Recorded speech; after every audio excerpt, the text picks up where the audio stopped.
Chers amis, nous sommes le vendredi saint, un jour très particulier. C'est, pour employer un gros mot, le jour de la rédemption. Mais ce jour de la rédemption, c'est le mystère d'amour. En fait, tout est amour. Je voudrais, avant d'entrer dans la liturgie elle-même de ce que nous allons vivre, vous donner quelques toutes petites pistes de réflexion. Bien sûr qu'il y a la liturgie de la parole, mais vous donner quelques titres qui pourront vous aider à entrer vraiment dans le mystère de ce don total, c'est-à-dire don total du Père. Dieu a tant aimé le monde qu'il a donné son Fils. Et puis le don total du Fils, lorsqu'il remet l'Esprit, lorsqu'il rend l'Esprit. Dieu a tant aimé le monde. C'est la preuve suprême de son amour pour nous, c'est la preuve suprême de l'amour du Fils qui est dans l'obéissance totale à son Père. Attention, Dieu n'est pas le bourreau de son Fils. Ne nous trompons pas.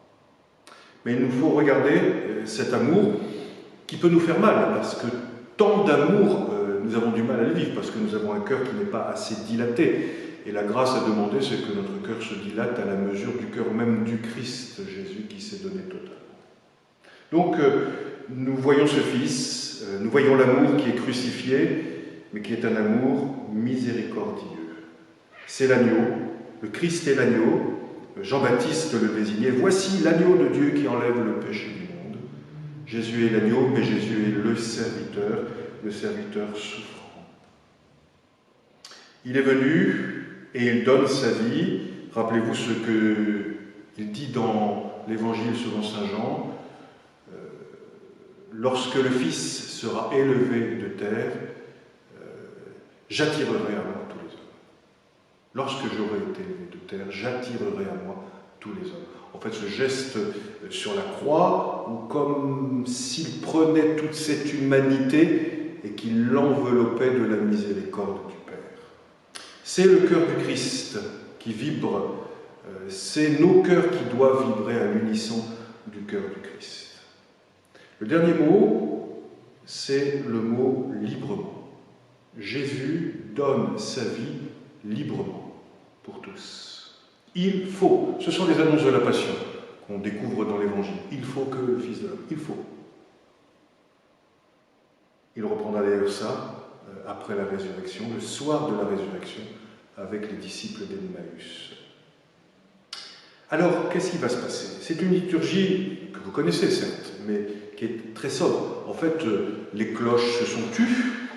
Depuis le jeudi saint, nous les entendrons dans la nuit de Pâques. Les cloches se sont tues. Nous sommes dans une certaine gravité, grand silence. Et donc, nous entrons dans cette célébration en silence. Il n'y a pas de chant d'entrée. Et nous tombons. Soit à genoux, soit même nous nous couchons complètement pour être là, presque perdus dans ce mystère d'amour de Dieu. En contemplant le Christ qui meurt sur la croix, en contemplant ce qu'il fait pour chacun d'entre nous, pour tous ceux que nous aimons, tous ceux que nous ne connaissons pas, et qui ont besoin de ce salut, nous sommes là et nous sommes comme des pauvres, en fait. Et ensuite, nous disons une oraison. Alors, je vais vous faire un petit cadeau. Dans le missel romain, version latine, il y a une oraison que l'édition française n'a pas retenue, elle nous en donne une très très belle d'ailleurs d'oraison, mais il y a une expression que je vous offre.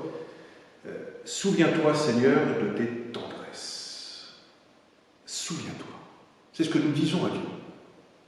Souviens-toi, Seigneur, de tes tendresses. C'est-à-dire, Seigneur, regarde-nous avec ton cœur. Regarde-nous avec ton cœur. La miséricorde de Dieu, c'est Dieu lui-même. Rappelez-vous, dans l'année de la miséricorde, on a dit 10 et 20 000 fois que c'est son nom même. Dieu est miséricorde, alors qu'il se souvient de nous. Nous allons lire la Passion selon saint Jean.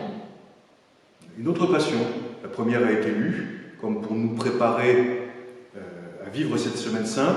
Là, nous allons vivre et lire celle selon saint Jean, que nous lisons chaque année, parce que nous sommes dans le cœur même du mystère. Il y a plusieurs manières de l'aborder. Ce sera à chacun d'entre vous de reprendre le texte, peut-être de s'arrêter sur les paroles de Jésus, peut-être de s'arrêter sur le comportement des uns et des autres, des apôtres, et puis des grands docteurs de la loi, et des pharisiens, et des grands prêtres, et puis prenons le temps, méditons ce texte de la Passion. Le Christ a donné sa vie pour l'humanité tout entière.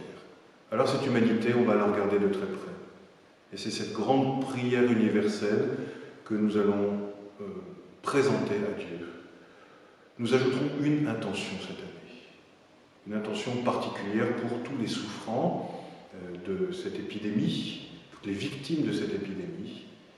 Mais nous n'oublierons pas les catéchumènes, nous n'oublierons pas ceux qui ne partagent pas notre foi, nous n'oublierons pas les politiques, nous n'oublierons personne.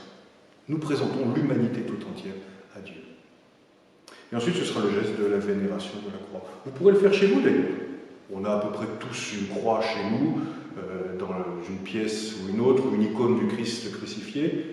Ben, n'hésitons pas à la prendre dans nos mains et à la vénérer en signe d'abandon et en signe de ce désir profond de redire notre foi dans ce salut. Le Christ nous a sauvés. Normalement, on termine par la communion eucharistique, parce qu'il n'y a pas un jour sans Eucharistie. Nous ne la célébrons pas le vendredi saint, mais nous avons normalement consacré le pain la veille pour ce jour-là. La plupart d'entre vous ne communieront pas. Ce sera une communion de désir en fait. Seigneur, il y a tant et tant de gens dans le monde qui habituellement ne communient pas, parce qu'ils ne peuvent pas, ils n'ont pas le droit, parce qu'il n'y a pas de prêtre. Aujourd'hui, nous nous unissons à elle, à eux, il y a tous les souffrants, il y a les prisonniers. Et c'est l'occasion certainement de redire au Christ notre faim de lui, de redécouvrir cette faim qui doit nous tenailler, et de lui demander la joie renouvelée de pouvoir nous approcher sans cesse de son autel. Nous repartirons dans le silence, continuant à méditer ce mystère de miséricorde.